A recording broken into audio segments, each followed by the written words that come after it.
This is just a little bonus video for Pentecost Tide while I help some of us to pray a little bit for the fruits of the Holy Spirit. Some of those of you who are at our Zoom parish prayer meeting the day before Pentecost will remember that I spoke about the fruits of the Holy Spirit, which we find in Galatians chapter 5 verses 22 and 23.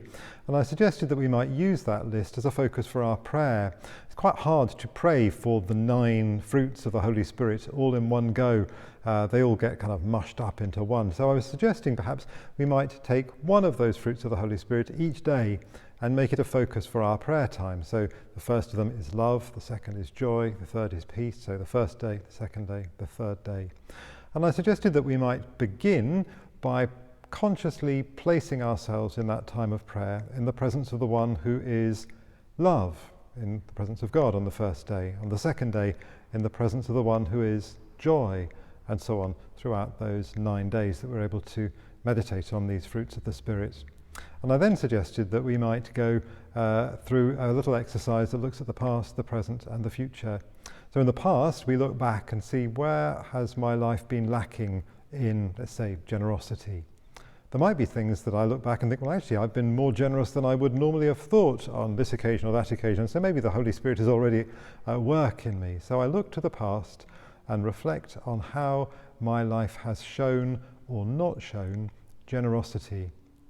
Then I look to the present and I ask God to reveal to me those places in my life that I could be more generous now.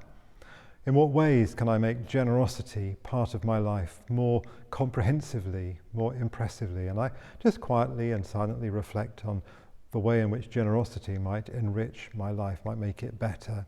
That's for the present. And then for the future, I ask God to give me that strength of generosity, to seize those moments, to grasp those opportunities that He has revealed to me. And I also ask Him to continue prodding me and nudging me on all those times where I'm lacking in generosity, that I might feel the breath of the Holy Spirit on me, inspiring me to be more generous, or whatever the fruit of the Spirit I'm praying for that day is.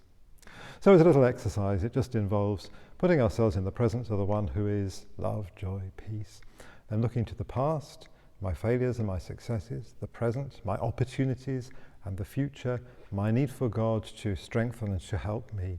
I hope you'll find that helpful. I really intend to use this for the next few days, the little part of my prayer time. And hopefully, if the whole parish does, I just imagine what the fruits of the Holy Spirit might be in our parish in times to come. Happy Pentecost to you and to all of your families.